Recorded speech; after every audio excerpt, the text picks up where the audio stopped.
Dang, I'm like, X should get wide open, huh? Yeah, he already open. Bing. You feel me? So, Doug Fluties Maximum Football dropped today, and in this video I just want to give you guys my first impressions. Now again, this is not meant to be an in-depth review. I've only had the game for like a few hours, and there actually may be some solutions already in the works for some of the issues that I have, but I definitely have some issues. The good news is I believe there are things that can be fixed and just kind of patched and updated. Then again, I'm not a video game developer, so I actually have no idea. I'm gonna just lay my issues out in this video. With that said, it's not all negative for Maximum Football. I got a little bit of positivity as well. There were a couple of things I liked, but I want to kind of go through it real quick today. Is this a game I'm gonna continue to play? Is this something that you should cop? I don't know, man. Let's discuss. Cute boy.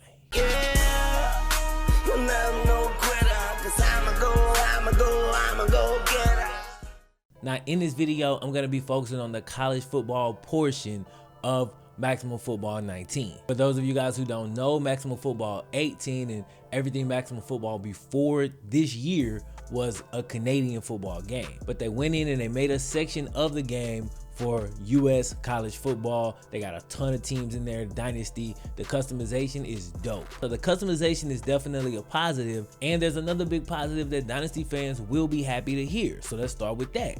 Recruiting. The little descriptions of each prospect can be pretty funny. In my limited play time, I saw everything from this kid is the son of a football coach to this dude be skipping class, this kid talk too much, proficient in writing code.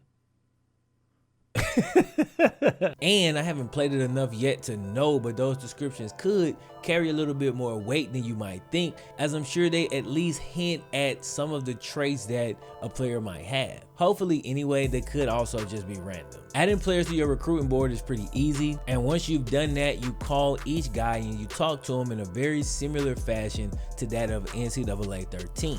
You unlock certain pitches, and then you can make a hard sell, a soft sell, or you can try to sway a recruit to raise the importance of a certain pitch. For example, let's say your school got that A1 training facilities. You talking to this recruit, but that ain't really that high on his list. He's only a little interested in that. You can sway him up, make him more interested in that, which in turn will make him more interested in your school. I know 99% of y'all know exactly how this stuff works already, but you know. Also, it's cool because as a former salesperson, I can appreciate the fact that if you push this dude too hard, he's just gonna hang up the phone. You know what I'm saying? So you gotta kind of know when to walk away. I wasn't clear on how much you're penalized for getting hung up on. You know what I'm saying? So I'm really not sure if it matters. Because if it don't matter, you can just keep pitching until he hang up. If it does matter, you know, walking away a little bit earlier, like trying to walk away like one pitch before he decides to dip would be beneficial for you. But again, I haven't had enough playtime with it to really know whether or not that matters. Also, I like the fact that if you're a low-ranked school and you try to talk to like these top recruits, they won't even pick up the phone for you, which is kind of dope. Overall, the recruiting system is slower. It's a bit tedious. Again, it reminds me a lot of NCAA 13 system, and I actually really like that. That's the one thing about the Dynasty mode that I really like. Unfortunately, the other two major things I'm gonna talk about in this video are things that I did not enjoy at all. And yeah, let's jump into them. So one of the things that drove me crazy was the depth chart system and the way it works overall. The depth chart is unbelievably difficult to manage. On NCAA, Madden, or pretty much any other football game that I've ever played, like literally since like PlayStation. I'm talking like the first PlayStation, to be clear. When I go to my depth chart, if I click on my quarterback, I then get a list of all the quarterbacks that are on my team that I could sub into this position. The second you click that quarterback, it pulls up your other guys. It gives you their classification or their age, their overall, so that you can make a decision with all the information right there in front of you on who you want to start. On this game, when you click the quarterback, it pulls up your whole team, and they're in no order, it seems, or no useful order, right? And I say the whole team, it pull up the defense. Like after I click quarterback, the first several players I can see were linebackers. right? Then there's like receivers that's running, and like my quarterbacks are scattered throughout those guys. And this is the same way for every single position. In addition to that, you can't see the player overall until you hover over him. It's not even on the actual list. It's like off to the side. When you go to your roster, it's a bit frustrating as well. You get one long list and you can sort, but you can't just go position by position, which is ideal. It makes the process of just setting up your team and getting your best guys in, which is probably one of the most enjoyable parts of an entire dynasty, especially like after you go through the whole season, you've recruited, you got guys coming back, you got new guys coming in, you got dudes you redshirted last year. Setting up your depth chart and your rosters and going through bro, that's like some of the best, that's one of the best parts of the entire dynasty. Like, I love that part, but in this game, the way it's set up makes it just frustrating. You know what I'm saying? It's frustrating. It takes way too long. It's way too difficult. It is not intuitive. And, you know, hopefully, like I say, that is something they can fix through a patch and just kind of clean that up, bro. But right now, it's not in a good state. Also, the menu system is a bit laggy. Again, that's something that can get better over time. So we just have to wait and see. Another thing that's a little bit annoying is, like I said at the beginning, the game was transferred over from a Canadian game. It's still a Canadian football game, but it's got that college portion in the game. Or maybe it's a college game, it's still got the Canadian portion in, whatever. But when you go to the US College Dynasty, it still got Canadian positions. Like, we gotta come down here and I gotta sort this. I only got one running back on the whole team. What is a slot back? And then until you hover over it, you only see the initials. So you see SB, you're like, what position is that? I don't know. Also, if I'm not mistaken, DBs at a glance are not broken down to corner, free safety, strong safety. It's just DBs. You can probably see it when you hover over it. I can't remember, but it's just like that whole system, man. If they could just copy and paste the NCAA system, like, that would be great if they could just do that. You feel me? Also, the rosters themselves. I know they say Rodden did the rosters. I don't know if these things got jumbled up or mixed up or something, but I think, like, my theory, once he put in all the names and all the stuff, I think somewhere in the randomization process, things got mixed up. Because on my team, bro, god damn, 285, 6'5", freshman quarterback. This dude is 300 pounds. I got like 6'5", 300-pound freshman quarterbacks, okay? There's a running back in the recruiting pool that's like 285 pounds. A running back in the recruiting pool that was 285 pounds. He ran a 4.35. He's a GOAT, apparently, but he also doesn't exist anywhere ever. Again, I gotta keep saying it because I really do think all that stuff can be fixed, but right now, it is pretty frustrating to play because that stuff is not in a good state. Again, it's day one, you feel me? So we'll see what happens. Once we move to the gameplay, I'm not gonna spend a ton of time here because I don't think much of us expected that much from the gameplay. But, you know, the gameplay is not great, you know, indie gameplay.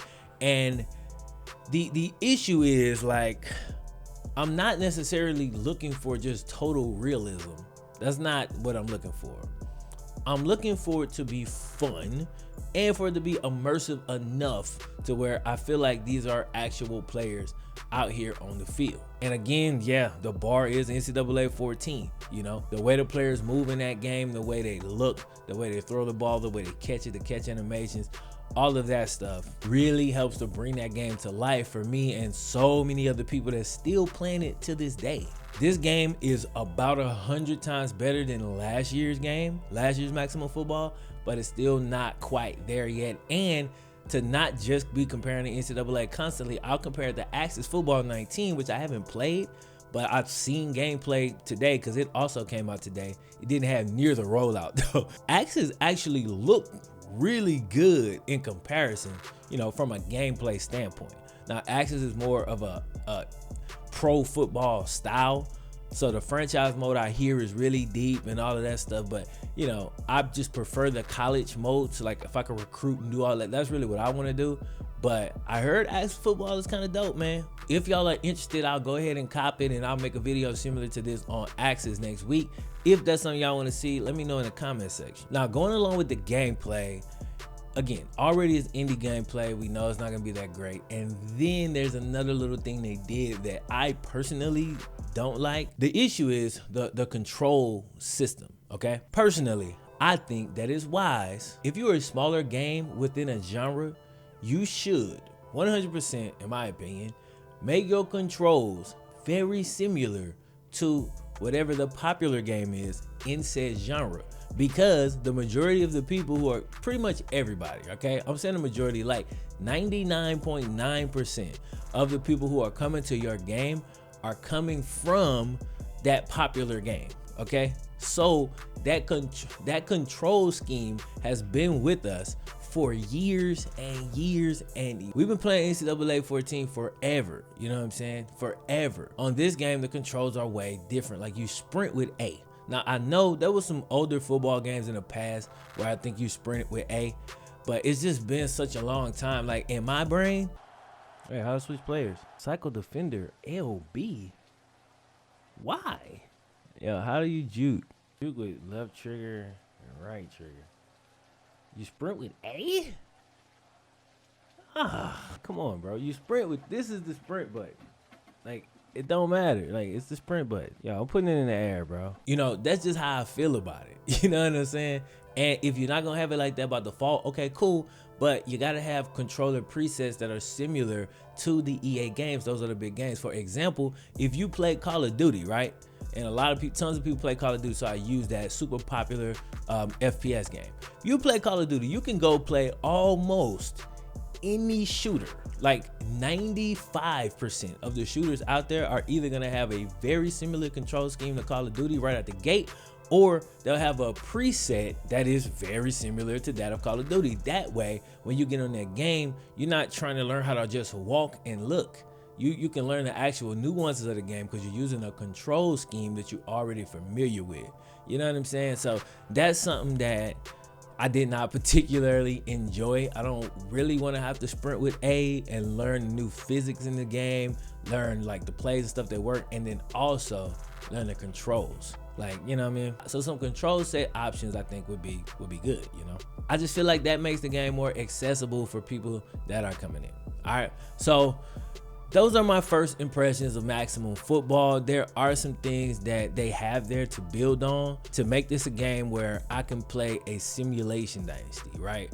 I probably wouldn't play many games, but if I could just manage my team and recruit and go through season, that's fun. I'll sink hours into that, like hours into that. For $30, it would be great. But in order to make that an enjoyable experience, again, in my opinion, they really gotta address that depth chart, the way the rosters and just the menus and all of that stuff works. And I think if they can clean that up, they'll have a fun game on their hands, you know? As for whether or not you should buy the game, I mean, you've just heard what I had to say about it. There's gonna be tons of other reviews from other YouTubers. There's gonna be tons of gameplay. Just check all of it out, man. And then that way you can kind of make a decision for yourself. If you happen to be coming in looking for the same exact things that I was looking for, then I would say don't buy it right now, you know, wait. But of course, everybody's taste isn't going to be exactly the same. You might not have a problem with the depth charts or the roster, or it might not be a problem that's so bad that it makes the game unplayable for you. So I would definitely check that out. So I'm going to be on the lookout, man, to see how Maximum Football kind of is received by everybody else, because again, I'm not out here listening to other people and see what they think. This is just my opinion. So I don't know if people agree with me. If people don't, I have no idea yet, but I'm curious to see how everybody else in the community reacts to this. And I'm also curious to see how Maximum Football handles, you know, patching the game or like making little changes. How they handle that post-launch, we're about to find out. We are now in that season. So anyway, that's all I got for y'all today. It's supposed to be a quick video, but yeah, I've been talking forever.